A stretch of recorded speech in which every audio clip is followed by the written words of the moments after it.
الحمد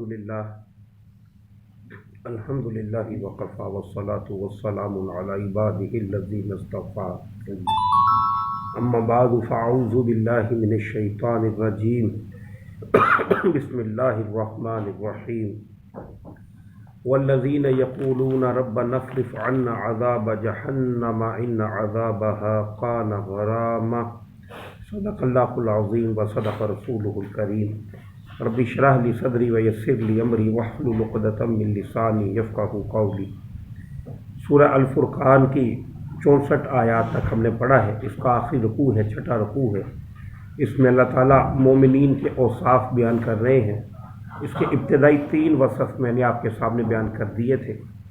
زمین پر وقار کی چال چلنا، نمبر 2 جذباتی لوگوں کو سلام کہہ کے ان سے رخصت ہو جانا، نمبر 3 کہ فرائض سے آگے بڑھ کر تہجد کا اہتمام بھی کرنا، نمبر 4 والذین یقولون، اور وہ جو دعا کرتے ہیں ربنا اصرف عنا عذاب جہنم، اے ہمارے رب ہم سے جہنم کا عذاب ہٹا دے، ان عذابها کان غراما، اور بے شک اس کا عذاب چمٹنے والا ہے۔ مومنین کی صفت میں یہ بات اس انداز سے آئی ہے کہ وہ کبھی بھی عمل کے ذریعے سے جنت جیت لینے کا کوئی پندار نہیں رکھتے، بلکہ اللہ سبحانہ و تعالیٰ سے ہمیشہ دعا گو رہتے ہیں کہ اللہ سبحانہ و تعالیٰ جہنم کے عذاب سے بچا دے۔ گویا اپنے تئیں کوشش تو پوری کرتے ہیں، لیکن عمل پر انہیں اتنا مان نہیں ہوتا جتنی رحمت الہی پر وہ بھروسہ کیے ہوئے ہوتے ہیں۔ 2 چیزیں اس میں آ گئیں۔ ایک تو کبھی بھی انسان عمل سے مطمئن نہ ہو کہ میں نے بڑا عمل کر لیا ہے۔ انسان کمزور ہی ہے اور کبھی بھی حق ادا نہیں کر سکتا، کتنا بھی کر لے۔ لہذا نگاہ اس کی رحمت الہی پر ہونی چاہیے۔ اور نمبر 2 کبھی بھی اس کے ذہن کے اندر یہ تصور پیدا نہیں ہونا چاہیے کہ وہ جنت جہنم سے بری ہو گیا۔ خوف خدا اس وقت تک دل کے اندر جا گزین رہتا ہے جب تک انسان کے سامنے آخرت کے محاسبے کا خوف ہو، اور آخرت کے محاسبے کا خوف نکل گیا تو انسان بالکل آزاد ہو گیا، پھر اسے کسی شے کی پرواہ نہیں ہے۔ آپ نے محسوس کیا ہوگا تقریباً 2/3 جو ہے قرآن کریم پڑھ گئے کہ سب سے زیادہ تذکرہ آخرت کا ہے، سب سے زیادہ تذکرہ۔ کوئی دن ایسا نہیں ہے، کوئی آیت، کوئی صفحہ ایسا نہیں ہے جس میں آخرت کا تذکرہ نہ کیا گیا ہو۔ کیوں؟ انسان کو سیدھی ڈگر پر رکھنے والی شے آخرت پر ایمان ہے۔ اگر پتہ ہو کہ حساب دینا ہے، اگر پتہ ہو کہ میری اچھائی اور برے عمل کا کچھ نہ کچھ نتیجہ نکلنا ہے، پھر انسان کے عمل میں بہتری رہتی ہے۔ لیکن اگر یہ آخرت کی فکر ذہنوں سے اوجھل ہو جائے، اس کے لیے معاملہ پھر یہ ہے کہ مختلف ہے۔ اللہ نے فرمایا وَلِمَنْ مَقَامَ رَبُّهُ جَنَّتَانِ وَلِمَنْ خَافَ مَقَامَ رَبُّهُ جَنَّتَانِ، کہ جو کوئی اللہ سبحانہ و تعالیٰ کے سامنے کھڑا ہونے سے ڈر گیا، اس کے لیے 2 جنتیں ہیں۔ دنیا کے اندر اللہ اطمینان قلبی عطا فرماتے ہیں اور آخرت کے اندر فوز و فلاح سے نواز دیتے ہیں۔ تو مومنین کی صفت کے اندر یہ بھی کہ وہ جہنم سے ہمیشہ خوف زدہ رہتے ہیں۔ انہا ساعت، اور ایک حدیث ملتی ہے حضور صلی اللہ علیہ وآلہ وسلم کے پاس ایک مرتبہ جناب جبرائیل امین تشریف لائے، اس حال میں کہ ان کے چہرے پہ غم تھا، خوف تھا۔ حضور صلی اللہ علیہ وآلہ وسلم نے پوچھا کہ جبرائیل آپ آج غمگین محسوس ہوتے ہیں؟ تو فرمایا اللہ کے نبی آج جہنم کا نظارہ کر کے آیا ہوں۔ پھر انہوں نے ارشاد فرمایا کہ اللہ سبحانہ و تعالیٰ نے جہنم کی آگ کو دہکایا ہے، خوب دہکایا، ایک طویل مدت دہکایا، یہاں تک کہ وہ سرخ ہو گئی۔ اللہ تعالیٰ نے اس کو مزید دہکایا اور زیادہ وقت لگا، یہاں تک کہ وہ سفید ہو گئی۔ پھر مزید اور دہکایا، مزید اور دہکایا، یہاں تک کہ وہ سیاہ پڑ گئی ہے۔ اور جہنم کی اب یہ کیفیت ہے کہ جو کوئی بھی اس کے اندر جائے وہ دکھتا نہیں ہے، اندھیرا ہی اندھیرا ہے۔ تو یہ اتنی بری شے ہے۔ انہا ساعت مستقرا و مقاما، بے شک وہ بری جگہ ہے عارضی ٹھہرنے کے اعتبار سے بھی اور مستقل قیام کے اعتبار سے۔ اللہ کے نبی صلی اللہ علیہ وآلہ وسلم کے ایک فرمان علی شان ہے، فرمایا لوگوں جو میں جانتا ہوں اگر تم جان جاؤ تو ہنسو کم اور رو زیادہ، کیونکہ اگلے معاملات جو ہیں وہ اتنے آسان نہیں ہیں جتنے ہم سمجھے بیٹھے ہیں، ہر شے کا حساب جو ہے وہ دینا ہے۔ چوتھی صفت ان کی یہ آ گئی کہ وہ جہنم سے ڈرتے ہیں۔ پانچویں صفت والذین اذا انفقوا لم یسرفوا، اور جب وہ خرچ کرتے ہیں تو ضائع نہیں کرتے، ولم یقتروا، اور نہ ہی بخل سے کام لیتے ہیں۔ یعنی یہ دو انتہائیں ہیں۔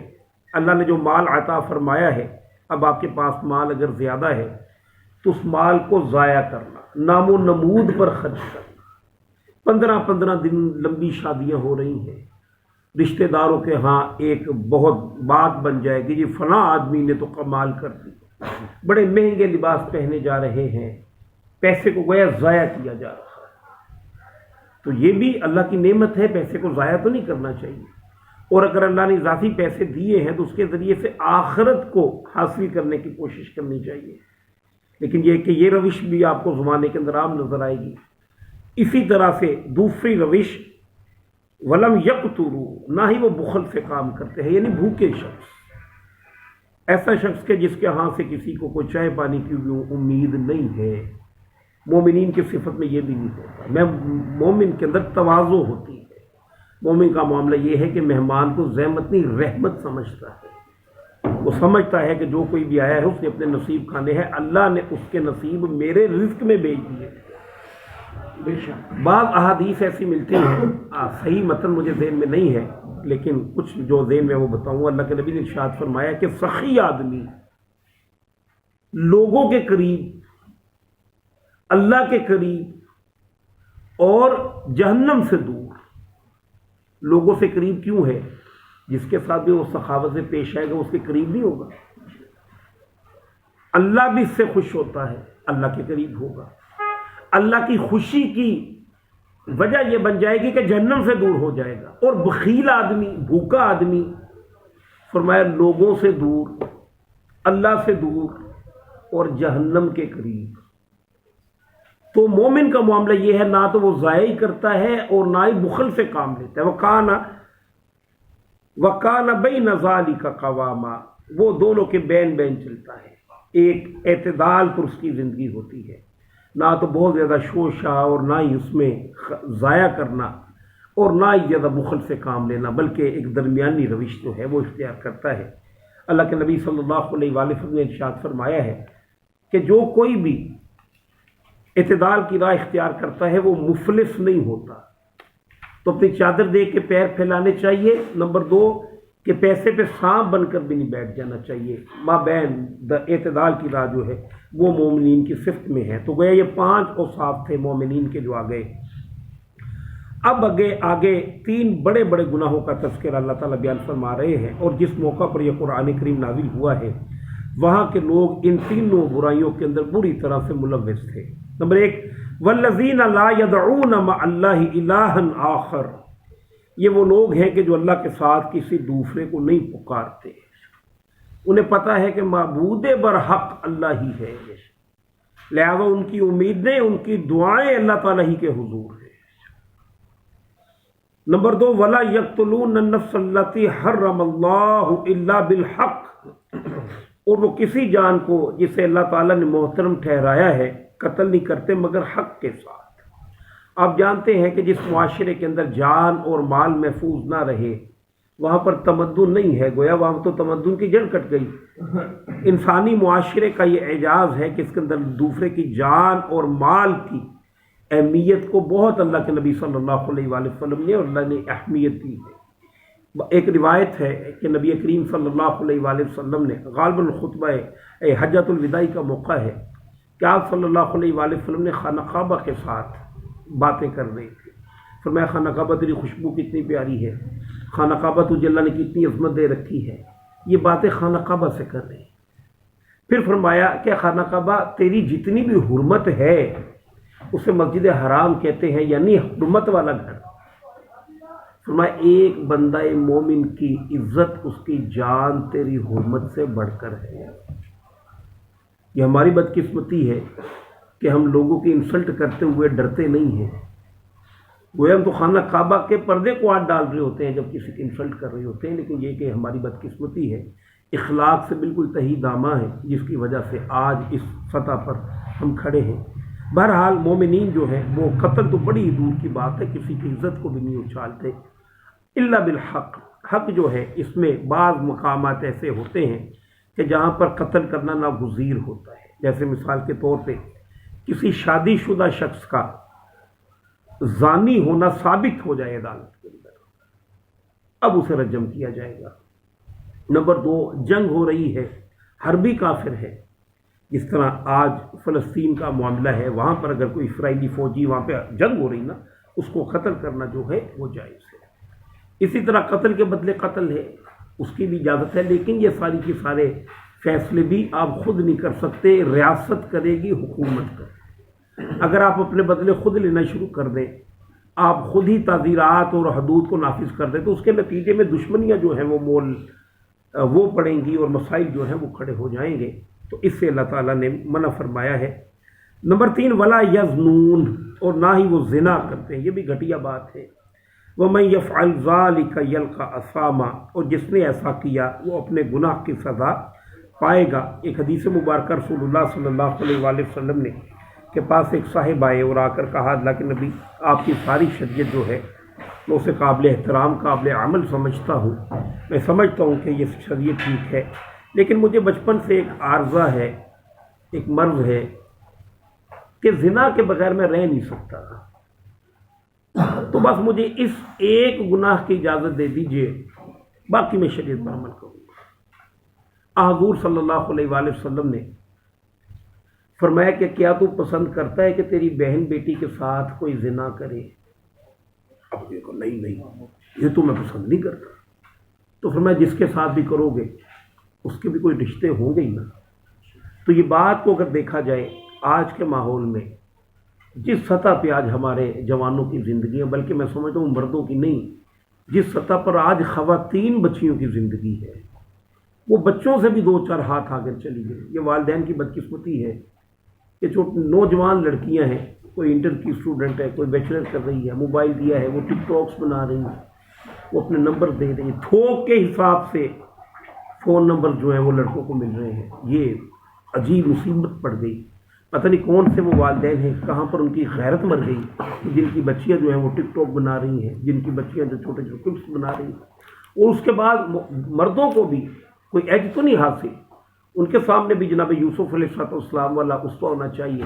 اللہ کے نبی صلی اللہ علیہ وآلہ وسلم نے ان کی عظمت و ستائش بیان فرمائی ہے، اور خود اللہ سبحانہ و تعالیٰ نے ان کا تذکرہ فرمایا کہ ایک بڑے نسب کی خاتون، بڑی خاتون، عالی خاتون، اس نے دعوت دی بدی کی، تو انہوں نے کس طرح سے اس کی جگہ جیل میں جانے کو پسند فرمایا. اور یہ اللہ کے نبی صلی اللہ علیہ وآلہ وسلم نے ایک موقع پر ایک روایت کے اندر یہ الفاظ دہرائے. آپ نے فرمایا کہ 7 لوگ ایسے ہیں جو روز حشر اللہ تعالیٰ کے عرش کے سائے کے نیچے ہیں، اور فرمایا اس روز اور کوئی سایہ نہیں ہوگا. ذات باری تعالیٰ کا عرش ہے، اسی کا سایہ ہوگا. باقی تو ایسی سختیاں ملتی ہیں قیامت کے دن کی کہ لوگ اپنے پسینوں کے اندر یوں شرابور گویا ڈوب جائیں گے اسی کے اندر، اتنا سخت دن ہوگا. فرمایا کچھ لوگ ہوں گے کہ جنہیں سایہ نصیب ہوگا، اللہ کے عرش کے سائے میں ہوں گے. اللہ کے نبی نے 7 کیٹیگریز جو ہے وہ بیان فرمائی. ان میں ایک وہ بھی ہے کہ کسی شخص کو کسی عالی نسب حسین بڑی خاتون نے بدی کی دعوت دی اور اس نے کہہ دیا کہ میں اللہ سے ڈرتا ہوں. فرمایا یہ بات اس کی کہہ دینا اسے اللہ تعالیٰ کو اتنی پسند ہے کہ اللہ اپنے عرش کے نیچے جو چند لوگ ہوں گے روز حشر، ان میں اس شخص کو کھڑا کرے.